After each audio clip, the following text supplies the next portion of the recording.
Video ako, Gray eh. Ha? Hindi ang video. Ay sa inyo, Ay sa inyo mga katropa, Peace Mega Rock. For today's video, ano makapag-concentrate, Gray? Magbibideo ako eh. O, tumimik ka lang ha.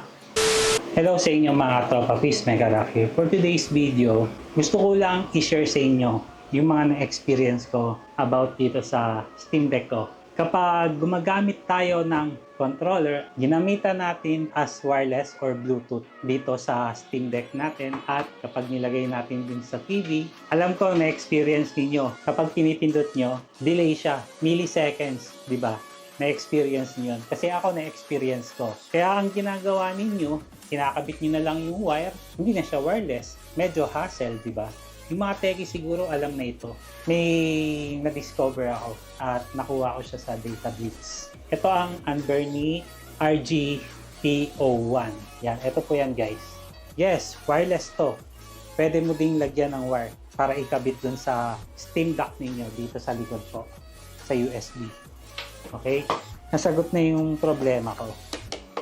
Kasi meron na siyang receiver. So, ikakabit mo lang sa likod ng Steam Deck ninyo. Yung delay na problema natin sa Steam Deck natin habang naglalaro tayo sa monitor na naka-wireless controller. Eto na yung sagot. So, anong nasa box niya? Anberni controller na wireless, tapos receiver, instructions manual, tsaka USB Type-C charger ng Anberni ninyo. Just in case na malobat, paano siya gamitin? Itong receiver, guys, lagay nyo lang sa likod ng Steam Deck nyo. So, hindi nyo nabubuksan yung yung Bluetooth ninyo niyan. Then, turn lang natin to. Buksan lang natin. Ayan na. Wala siyang delay, guys, promise. Kaya kaganda tong Anberni. Talagang mabilis siyang makareceive. Kapag naglalaro kayo ng Tekken, na-experience ko nun eh. Bluetooth, delay talaga yung laban namin. Tapos nagtataka yung pinsan ko, delay yung pindot niya, tapos natatalo siya dahil nga sa delay. Minsan yun, dun siya naglolo ko. So, ayan guys. Wala siyang delay. Nice. Yun ang gusto ko sa kanya. Oops. Kalaban ko ngayon yan si Scarecrow. Nausukan kasi siya ni Scarecrow, kaya ganyan ang ngayon ni Batman situation. Ganito siya kapag naka-Steam Dock. So, walang delay.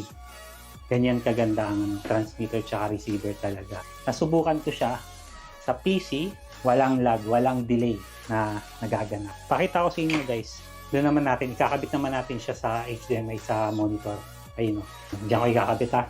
Wait lang. A few minutes later. So, mga katropa peace, kinabit ko na siya sa monitor. So, testing natin. Papansin nyo, wala siyang sounds, di ba? Ang problema niyan talaga is sa monitor ko. Hindi ko alam kung bakit. Patayin ko lang yung yan. So, kung nakikita nyo guys, nilalaro ko Batman. Medyo wala lang sound siya. Hindi ko din alam kung bakit. Pero, hindi sa Steam Deck yung may problema.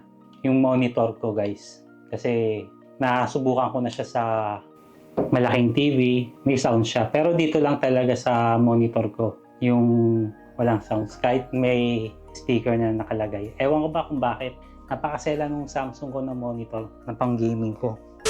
Okay, syempre curious kayo kung nasa magkano po ito, di ba? Itong controller po ng Anberni po na galing sa Data Blitz, ang presyo po niya ay 995 po. Sa Data Blitz po yan. Kung ika-cash niyo po ito dun sa Data Blitz, mababawasan pa po siya. Siguro mga up 50 pesos. So 945 na lang ito niyo makukuha kung sa Anberni. Bakit hindi ako kumuha sa dyan lang? Kung sa Data Blitz kayo kukuha, siyempre, 7 days replacement, tapos may 3 or 6 months warranty yata na nakalagay. Kaya siguro yung ibang mga Steam Deck user na may wireless na controller, sure ako na encounter na nila ito. Nung naglaro ako ng Tekken, wala na siyang delay compare nung dati. Hindi ka na problema pa, di sasakit ang ulo ninyo. Dahil naka transmitter at receiver siya na ganito kabilis talaga. Okay. Yun lang naman yung problema sa mga wireless controller natin kapag gumamit kayo ng PS4 controller, PS5 na controller, Xbox na controller. Naiinis kayo, may inis talaga kayo kasi delay. Naglalaro kayo ng Monster Hunter, delay pa sa mas delay yung mararanasan ninyo, di ba? Nakaka-hassle kasi nga wireless controller ka nga, delay. Kaya ang gagawin mo, kukunin mo yung wire, USB Type-C na wire or micro USB na wire, na-connect pa, nalaro kayo. Eto, transmitter at receiver na lang, walang delay. Kaya kung ako sa inyo guys, huwag nyo ibenta ang Steam Deck niyo, subukan niyo yung Anbernic na wireless controller, masasatisfy talaga kayo. So, hope na nakatulong ito sa mga gamers dyan na hindi alam kung paano gagawin nila kasi nga naka-wired pa rin sila. Big help to, big help. So, yun lang guys. See you on my next vlog. Bye-bye.